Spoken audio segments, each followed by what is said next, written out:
పొత్తులు అనేవి కొత్త పదం కాదు. అది ఎప్పుడు దేశంలో రాష్ట్రంలో చాలా సందర్భాల్లో పొత్తులు పెట్టుకున్నాయి. ఇప్పుడు వరకు పొత్తుల మీద మేము చర్చించలేదు. ప్రస్తుతానికి ఆంధ్రప్రదేశ్ రాష్ట్రంలో ప్రజాస్వామ్యం పూర్తిగా కూనీ కాబడింది. ప్రతిపక్ష పార్టీలకి సంఘాలకి స్వేచ్ఛ లేనటువంటి పరిస్థితి ఏర్పడింది. ఫస్ట్ మనం ప్రజాస్వామ్యాన్ని కాపాడుకుంటేనే రాజకీయ పార్టీ ఉంటుంది, ఎలక్షన్స్ ఉంటాయి, పొత్తులు ఉంటాయి. అదే లేకపోతే మిగతావన్నీ రానటువంటి పరిస్థితి. కాబట్టి ముందు ప్రజాస్వామ్యాన్ని కాపాడుకోవడానికి తెలుగుదేశం పార్టీ కలిసి వచ్చినటువంటి పార్టీలన్నింటితో కలిసి ముందుకెళ్లాలని చెప్పి నిర్ణయం చేశాం. ఎలక్షన్ సమయంలో అధ్యక్షుల వారు పార్టీ చర్చించి తగినటువంటి సమయంలో తగినటువంటి నిర్ణయం తీసుకుంటుంది తప్ప ఇప్పుడైతే దాని మీద డిస్కస్ చేయలేదు. వేసారా? నువ్వు చూసావు, నేను చూశానా? నేను మొన్నే చెప్పాను కదా, జగన్మోహన్ రెడ్డి వేసాడేమో ఆత్మ ప్రబోధన సారు. నీకు నాకేం తెలుసు? సీక్రెట్ ఓటింగ్ అది. నేను మొన్నే చెప్పాను కదా, ఎవరు వేసారు ఎవరికి తెలుసు. ఒకవేళ నాకు తెలుసు అని అన్నాను అనుకో, ఇమీడియట్గా నన్ను అరెస్ట్ చేయాలి. నీకు ఎక్కడ అవకాశం ఉంది? ఎవరెవరు ఓటు వేశారని మీకెలా తెలుస్తుంది? అంతే కదా. సజ్జల రామకృష్ణారెడ్డి అయినా, ఎక్స్ అయినా, వైడ్ అయినా పలానా వ్యక్తి పలానాలకు ఓటు వేశారని చెప్తే అది సీక్రెట్ ఓటింగ్కి అఘాతం కలిగించినట్టుగా కదా. ఎలా తెలిసింది? మ్యానిపులేట్ చేసి తెలుసుకున్నాడా లేదా ఎలా తెలుసుకున్నాడు? ఎలక్షన్ కమిషన్ ఇమీడియట్గా అటువంటి వారి మీద యాక్షన్ తీసుకోవాలి. Violation of code of contact కాదు, సీక్రెట్ ఓటింగ్ వైలేట్ చేసినట్టుగా లెక్క. ఆయనకి ఎలా తెలిసింది? నేను అందుకే మొన్న చెప్పాను, ఫస్ట్ ఓటు జగన్మోహన్ రెడ్డి వేశాడు కాబట్టి మై మర్చిపోయి వేసాడేమో. ఎవరికి తెలుసు? ఎవరికి తెలియదు కదా.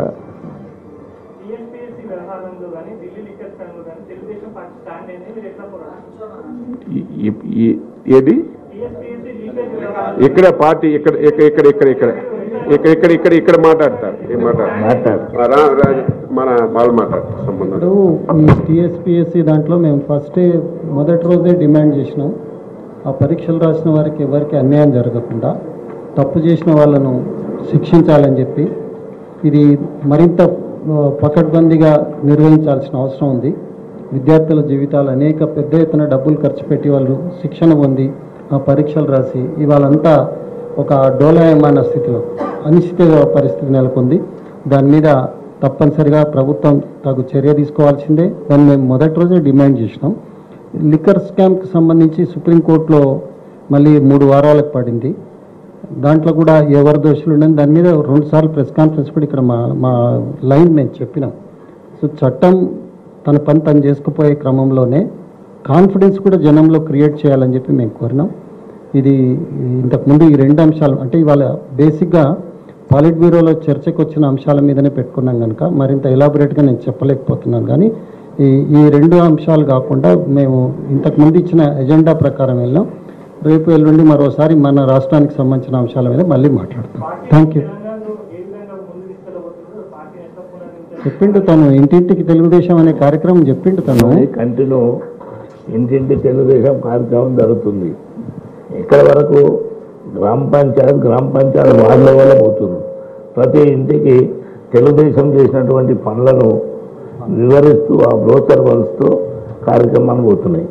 దాదాపు 93 కాన్స్టిట్యూన్సీల్లో కార్యక్రమాలు జరుగుతున్నాయి. కనుక ఏ పద్ధతిలో పోవాలనేది ఆ పద్ధతిలో పోదాం.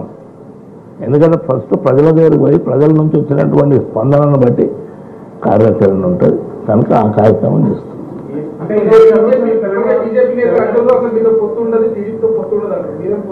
ఎవరు మేము అనలే కదమ్మా. సంతోషం అమ్మా. ఇప్పుడు దాని గురించి ఇంకా డిస్కషన్ లేదు కదా. ఇప్పుడు ఎలక్షన్స్ వస్తే అప్పుడు అవన్నీ డిసైడ్ అవుతాయి. ప్రస్తుతానికి దాని మీద చర్చించలేదు ఇక్కడ కానీ అక్కడ కానీ. అక్కడైతే ముందు ప్రజాస్వామ్యాన్ని పరిరక్షించడానికి కలిసి వచ్చిన పార్టీలతో ముందుకెళ్లాలని చెప్పి డెసిషన్ తీసుకున్నాం. ఇంకా జరగని దానికి మీరేముంది? మాతో సంప్రదింపులు లేవు కదా. ఇంకా వాళ్ళకి సంప్రదించలేదు మాతోనే. సంప్రదిస్తే అప్పుడు చూస్తాం. సంప్రదించలేదు కదా. మీరు అనుకుంటే వాళ్ళు నలుగురే కాదు, 40 మంది వస్తాం అన్నది. రోజు చెవులు గీయమంటున్నాం, మేము వస్తాం. అందులో మంచి చెడ్డలు చూసి ఎవరిని చేర్చుకోవాలి ఎవరిని చేర్చుకోకూడదు డిసైడ్ చేస్తాం. మమ్మల్ని అడుగుతాడు జగన్మోహన్ రెడ్డి గారు. మేము స్పెషల్ స్టేటస్ గురించే కేంద్ర ప్రభుత్వం నుంచి బయటకు వచ్చాం, పోరాటం చేసాం, మా పని అంతా అయిపోయింది కదా. 22 మంది ఎంపీలకి ఇచ్చారు. ఇప్పుడు మళ్ళీ రాజ్యసభలో 10 మంది ఉన్నారు, 32 మంది ఉన్నారు. మెడల్ ఉంచి స్పెషల్ స్టేటస్ తెస్తామన్నాడు. వారం వెళ్తున్నాడు. మాకైతే శాలువాలతో ఢిల్లీ అంతా బీరువాలు నిండిపోయి అన్నాడు. ఇప్పుడు శాలువాలు ఫోటోలతో మొత్తం ఢిల్లీ నిండిపోతున్నాయి. మొన్న వెళ్ళాడు, మళ్ళీ రేపు వెళ్తాడని ఇప్పుడే చూశాను. ఆయనకు అడగాలి, మా చేతులు ఏం లేదు. ఇప్పుడు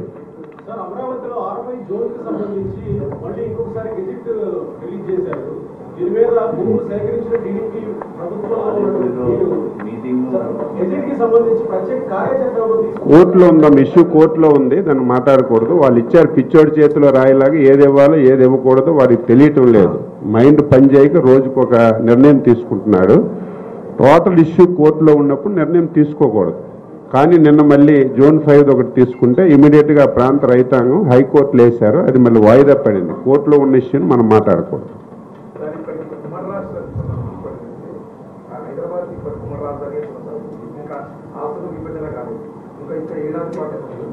మేమున్నన్ని రోజులు ప్రయత్నం చేశాం. పబ్లిక్ డెసిషన్ తీసుకోవాలి. మేము చాలా ప్రయత్నాలు చేశాం. మీరందరూ చూశారు కదా, కమిటీ చేశాం. అప్పుడు ఉండే వాళ్ళకి గవర్నర్ దగ్గర ఈయనున్నాడు, నేనున్నాను, యనమల గారు ఉన్నారు, అటు నుంచి హరీష్ రావు, వీళ్ళందరూ వచ్చారు. చాలా ప్రయత్నాలు చేసి ఒక కొలిక్ తీసుకొచ్చాం. మమ్మల్ని ప్రజలు పక్క పెట్టి వాళ్ళని అప్పచెప్పారు. వాళ్ళు దానిలో కాకుండా మొత్తం కొల్యూడ్ అయిపోయి మొత్తం అమ్మేశారు ఆంధ్రాని. చాలాసార్లు చేశాం, అన్నీ చేశాం. మేము కాదు, ప్రభుత్వంలో ఉన్న వాళ్ళు ముందు డెసిషన్ తీసుకుంటే అప్పుడు ప్రతిపక్ష పార్టీగా మేము ఏం చేయాలో చేస్తాం. అప్పుడు ముందు ఎవరైతే బాగా కట్టాలో వాళ్ళు కట్టాలి. మా చేతిలో ఏం లేదు కదా.